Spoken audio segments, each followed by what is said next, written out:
Imperialismo y colonialismo en Asia.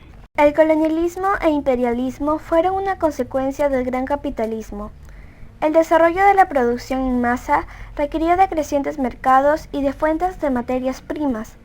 Para obtenerlos, cada potencia industrial trató de asegurar la posesión de territorio en calidad de colonias. Esto es a lo que se llama colonialismo.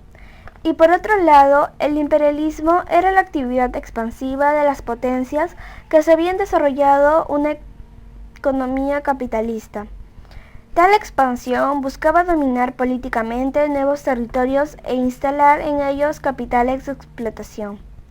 Colonialismo e imperialismo son dos facetas del mismo fenómeno. Asia era un continente mucho mejor conocido por los europeos, quienes habían establecido contactos con antiguos estados como China y Japón. Además, los viejos imperios coloniales como Portugal, España y Holanda disponían de posesiones como Filipinas e Indonesia, y sobre esta base se desarrollaron las nuevas potencias industriales. La historia de Asia en los siglos XIX y XX está marcada por dos acontecimientos fundamentales: la apertura de China y Japón a la vida internacional y la penetración de Rusia en el norte, de Inglaterra y Francia en el sur y de China y Japón en el oriente del continente.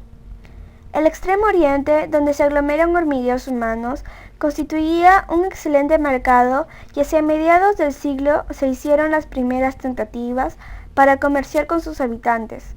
Pero en estos países donde existía una civilización antigua, el contacto con los europeos produjo resultados muy distintos a los que hasta entonces se había tenido en los países habitados por salvajes. Inglaterra, alarmada ante la expansión de Rusia, firmó la Convención de 1907, por la que ambas potencias delimitaron sus respectivas zonas de influencia en Asia Central. La zona del norte del Reino de Persia sería la influencia rusa y la sur inglesa. La central sería neutral y en ninguno de los dos países podría actuar en ella sin consentimiento del otro. Como consecuencia de la Primera Guerra Mundial, Persia pasó a ser enteramente zona de influencia inglesa. El reino de Afganistán también fue zona de influencia inglesa, pues dominaba los pasos que conducían a la India. La Inglaterra se comprometió a no anexárselo. En el Tíbet se respetó la soberanía de China y su integridad territorial. El sudoeste de Asia se convirtió en zona de penetración de Inglaterra y Francia. Inglaterra adquirió Birmania y los establecimientos de los estrechos de Malasia, con el puerto de Singapur. Francia, en tanto, se adueñó de la Indochina francesa, territorio quitados al territorio chino. El reino de Siam quedó en situación análoga al de Persia por la Convención Anglo-Francesa de 1896. En el Mediterráneo, el Imperio inglés contaba con una serie de posesiones, cuya finalidad principal era servir como enlace con sus dominios asiáticos, especialmente con la India. Para tales fines se procedió a construir el Canal de Suez, inaugurado en 1869. Los puntos de apoyo con los que los británicos contaban en el Mediterráneo era el Peñón de Gibraltar y la isla de Malta principalmente. Desde esta última, a través del Canal Suez, era posible la comunicación con Edén en la península arábica y desde allí con la India. Así Inglaterra logró formar una especie de barrera para la India, la más grande de sus posesiones asiáticas. La India británica. La India se convirtió progresivamente en colonia británica a partir de 1769. Durante un siglo, la Compañía de las Indias Orientales ejerció su control a través de su base principal de operaciones en Calcuta, en la región de Bengala. Poco a poco, los británicos se expandieron por todo el territorio indio hasta llegar por el norte y el oeste a los confines del Imperio Ruso del Asia Central, donde Afganistán quedó como territorio colchón entre ambas potencias. La expansión británica no pudo ser recibida por el decadente Imperio Mogol y los estados indios como la Confederación Maratha y los reinos sijís. La política británica de establecer acuerdos con las élites indias facilitó el proceso. Sin embargo, en 1857, los británicos tuvieron que enfrentarse a la rebelión de los cipayos. Los cipayos eran soldados indios enlistados en el ejército británico. Su lealtad comenzó a resquebrajarse por la tendencia de las autoridades inglesas de arrebatar el gobierno de diversos estados indios a sus legítimos herederos. El descontento empezó por un motivo trivial.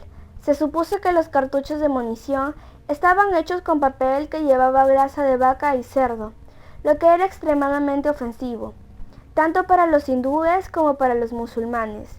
En 1857 estalló un motín en el ejército de Bengala, que se convirtió en revuelta en todo el norte de la India, con episodios de extrema violencia que quedaron dominados un año después. Luego de que este movimiento fuera reprimido, el gobierno británico asumió directamente la administración de la India mediante un gobernador general y un cuerpo de funcionarios. La India Civil Service, que promovió la construcción de vías de comunicación, el establecimiento de centros educativos de tipo occidental y la especialización de la economía en la producción de materias primas. Estas prácticas provocaron la desindustrialización de la India durante el siglo XIX. Por el este, Gran Bretaña extendió sus dominios hasta Birmania, lo que permitió abrir una ruta hacia la China y neutralizar el avance francés en la Indochina, teniendo como territorio colchón el reino de Siam. Además, los británicos dominaban Malasia, en donde Singapur era el núcleo de los intereses en la región. En 1858, la India se convirtió formalmente en una colonia británica y todas las posesiones de la compañía pasaron a manos de la corona. El Parlamento creó un Ministerio de Estado en la India. El virrey se estableció en Calcuta y asumió la administración del territorio asistido por un consejo ejecutivo y otro legislativo. Por debajo del gobierno central y designados por este se encontraban los gobernadores provinciales y los oficiales de distrito. Londres respetó los tratados con los gerentes locales anteriores a la rebelión y próximamente el 40% del territorio permaneció bajo el control por más de 500 príncipes de diferentes etnias y religiones, islámica, hindú, sikh, entre otras. Durante varias décadas, el servicio civil indio solo admitió a los británicos que competían por estos cargos a través de exámenes abiertos.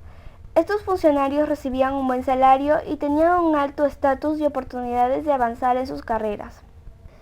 En la práctica, por debajo del servicio blanco, creció una burocracia local, básicamente a nivel provincial. El mismo sistema existía en la policía y en el ejército, que estaba formado por la tropa india y oficialidad europea. En relación con esta incorporación de funcionarios nativos, los británicos promovieron la educación a la manera occidental. Los centros creados en los años 20 se convertirían en un semillero de frutos nacionalistas. Bajo la dominación de Londres, la sociedad de la India cambió de manera notable. Si bien en la alta cúpula social permaneció la nobleza, en lo político esta no contaba demasiado. Por debajo de ella emergió una nueva clase medio urbana, en principio pequeña, considerando que más abajo estaba el 80% de la población del país, pero que asumió un papel central en la promoción de los cambios en el orden colonial. De ella salieron los ideólogos y políticos que promovieron la gestación de la futura república. La trama social era más compleja porque el dominio británico trastornó los modos de producción, las relaciones económicas y especial afecto a la extendida vida aldeana tradicional. Los agricultores más poderosos se desplazaron hacia las actividades comerciales y prosperaron notablemente, mientras la gran mayoría que se quedó en el campo entró en un deterioro económico pronunciado. La Indochina francesa.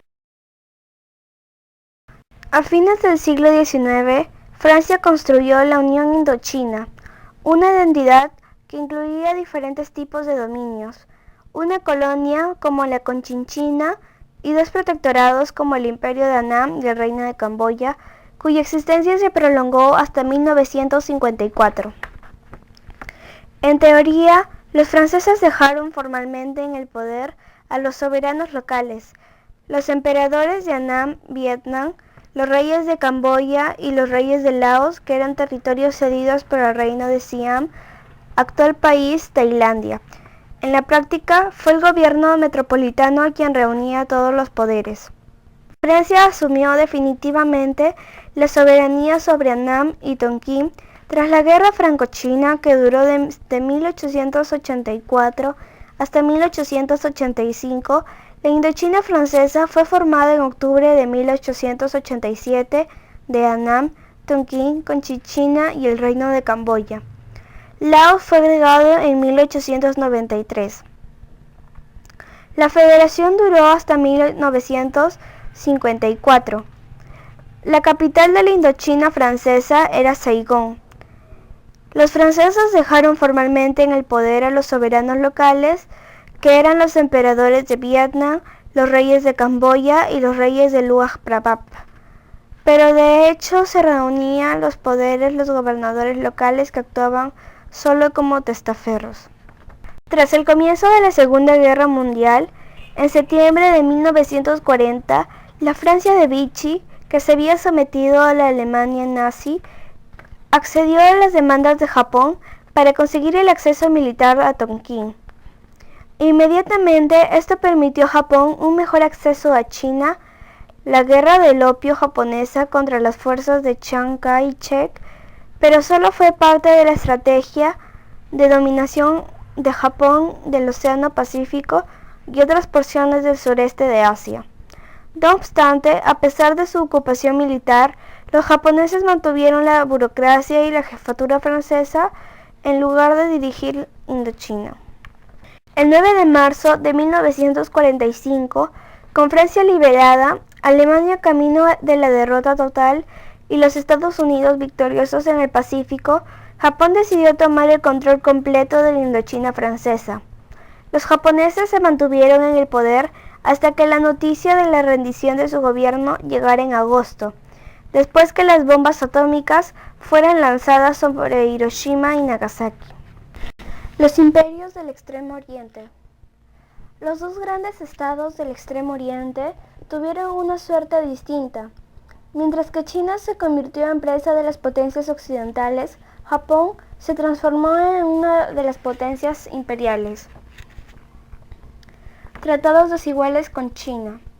La apertura china comenzó con las guerras del opio desde 1839 a 1860.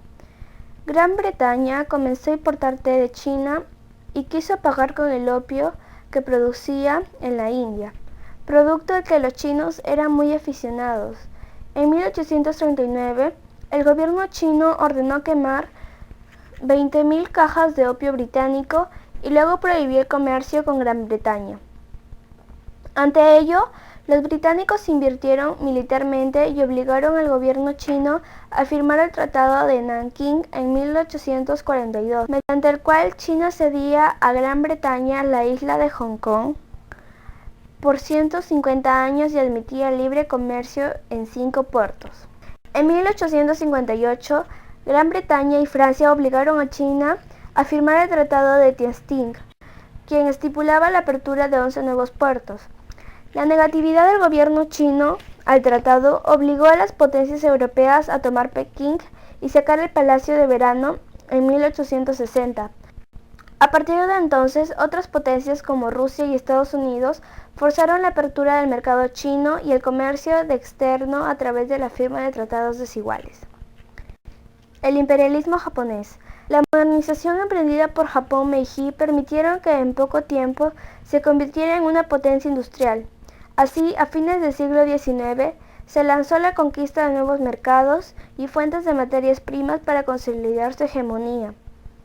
Japón tuvo que enfrentar guerras con dos vecinos poderosos, China, con la que entabló una guerra entre 1894 y 1895, tras la cual logró la posesión de Formosa, y Rusia, a la que derrotó entre 1904 y 1905 y le permitió conseguir Corea, Manchuria y parte de islas de Sajalín.